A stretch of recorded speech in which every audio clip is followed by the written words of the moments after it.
Hello बच्चों, यहाँ प्रश्न है कि 2 जोड़ 1 बटा 2 जोड़ 1 बटा 2 जोड़ ऐसे ही अनंत तक दिया हुआ है, तो इसका मान क्या होगा ये बताना है। तो देखिए, इसको हल करते हैं। तो मुख्य अवधारणा अगर मैं लिखूं इस प्रश्न का, तो अगर एक द्विघात समीकरण मुझे दिया हुआ हो तो इसके मूल ज्ञात करने के लिए एक द्विघाती सूत्र हम लगाते हैं।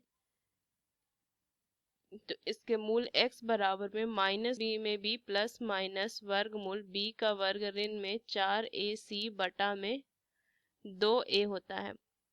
तो चलिए इस प्रश्न को हल करते हैं। हमें क्या दिया हुआ है, मान लेते हैं कि इसको हम x मान लेते हैं। x बराबर ये क्या हो जाएगा, 2 जोड़ में 1 बटा में 2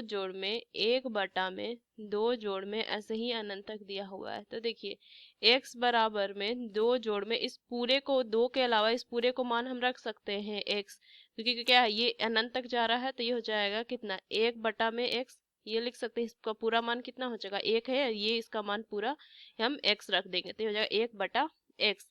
अब देखिए, इसको अगर मैं आगे हल करूं तो इसको इधर लेके चल जाएंगे तो कितना हो जाएगा, x का वर्ग ऋण में 2x ऋण में 1 बराबर 0। अब द्विघाती सूत्र लगाइए तो x बराबर क्या हो जाएगा, 2 प्लस माइनस यहाँ से हो जाएगा वर्गमूल 4 बटा में 2, ये लिख सकते हैं।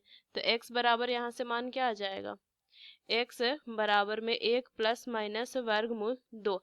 अब देखिए, यहाँ पे प्लस माइनस है, तो लेकिन हम x का मान जो है वो 1 माइनस वर्गमूल 2 हम नहीं ले सकते हैं, क्योंकि अगर ये मान लिए तो देखिए ये क्या हो जाएगा, ये पूरा ही मान क्या हो जाएगा, x का मान अगर मिले तो ये 2 से क्या हो जाएगा, x का छोटा हो जाएगा।